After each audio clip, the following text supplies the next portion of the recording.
Hey, how are you?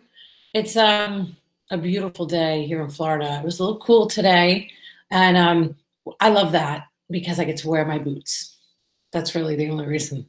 And my leather jacket. Yep, that's why I love it. I did get to run with my little Charlie Brown today too. We didn't run far because he thought I was a sprinter and I am not. So I wanted to talk a little bit today about disappointments in business and just share a little piece of me that will parlay into this disappointments in business. So yesterday was an interesting day, and I feel somewhat better that I didn't really act upon anything I was feeling yesterday. What you learn over time in business is that you might feel a certain way for a little while, and this just doesn't happen in business. This happens in life. You give it a little time, it's going to pass. And, yesterday I had a meeting with our 13th Avenue media team, and it had been a while since the three of us had been together. And I was sharing some real disappointments in my co-founder in the media team. And what I realized after was that I didn't even know I was disappointed until I was there. I didn't even realize that I had these feelings until we started having a discussion about the future. And what I realized today is that I am going to feel differently if I just let it go for a little while. And if I just, put some thought into how things are conveyed and how sometimes I can really not speak up because I really feel like I can take care of everything. So that is that little piece of me that I realized yesterday. And I know this for a fact. I know this about me. I have a very hard time asking anybody for help for anything. Anything. Even if somebody wanted to carry something and I had 6 packages of groceries to get into the car, I'm like, no, I'm good. I'm okay. So that's who I am. And part of that is because I have a very strong survival piece of me that brews inside and doesn't go away. I was in survival mode many, many, many moons ago.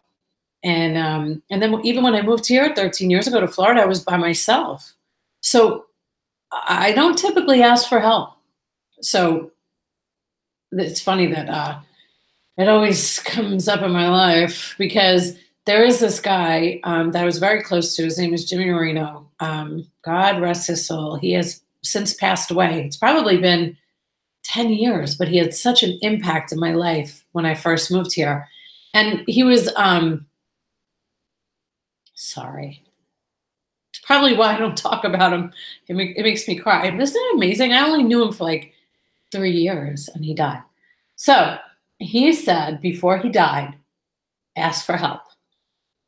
Look at me. And I don't. I just don't. But sometimes when I don't ask for help, it all bubbles up. And then I'm like, boom, boom, boom.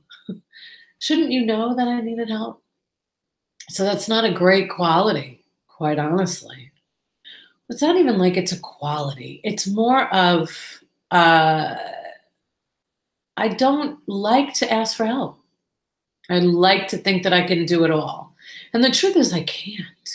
So it took like a good 24 hours to process this.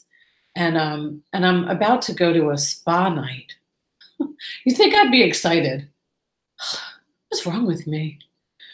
Well, I'm going to a spa night with a bunch of women. It's like, I think 25 women are registered. And it's going to be great. I know it's going to be great, but I just don't want to go. I don't want to go because I feel like this. I feel like I need to ask for help. That's what it comes down to. So before Jimmy Marino died, when you're in hospice and you're on all these medications, you come back to life, right? If you've ever experienced this, you will one day with somebody, if not yourself. And my friend Jimmy went around to all of us and he, leaned in to me and he was like, "You got to ask for help, Sharon." It's like, how does he know this about me? But he did. He knew me very well. And I've yet to take your advice, Jimmy. Hope you're listening. No, it's not true. I do ask for help, but it's rare. It's very, very rare. And because of that, to nobody else's fault, people think I don't need it. Of course. Why would you? Why would you think I needed help with anything? I don't ask. No, darling, I don't need help. I'm fine. You know what fine stands for, right? Well, if you don't, it's effed up, insecure, neurotic, and emotional. What do you think about that? So, I certainly didn't think I would shed any tears in this when talking about disappointments in business. I have not had many, which is really, really good to say, And I had.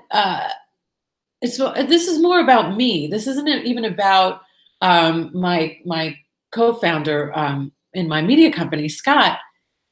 He's busy. He is always busy, and he's never pretended not to be.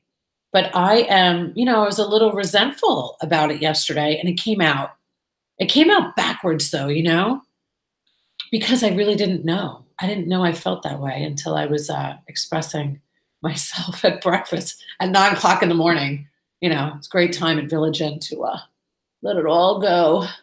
But today is better because when that happens, instead of doing anything else, I don't go external. I go internal, and I really just wanted to spend some time with me. And then sometimes that's not a good idea, But I had lunch with a girlfriend, and now I'm going to be with 25 women tonight, so I won't be alone for long. But and it's important that we do that, right? That we get out and we get out of our heads and we get out of self. And but I wanted to talk about disappointments in business because there's going to be some, because businesses are run by humans, and humans can sometimes be disappointing, and that's all right. We have to just find our way to navigate through. The one thing I have on my side is that I'm a communicator. So I will communicate this. I just don't, sometimes I have to remove myself and process all these thoughts and question why. And the reason is because I don't directly say, I really need your help.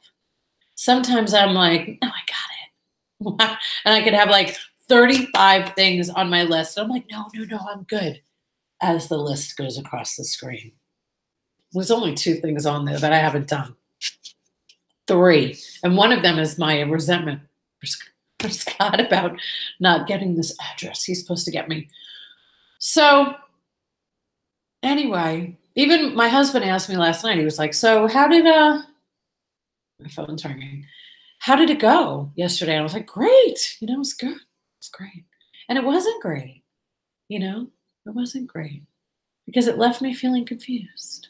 It left me feeling like, what should I do? What should I do next? I don't like disappointments. Nobody does. And we're going to work our way through it because, we've known each other for 13 years. It's not a big thing. But this is why, before you go into business with somebody, know who they are. And I know who he is. So it's no surprise to me. I'm more surprised at myself, quite honestly, that I would even say, I need help. Or I should say that I would not say I need help. That's what I need to start saying. Maybe in 2019, maybe I'll put that on the list, So, a little piece of me today, you got to see it. And it's so funny. As soon as I started crying, I thought, I'll just delete this. I'm not going to delete it because this is real. I opened a second business. I'm responsible.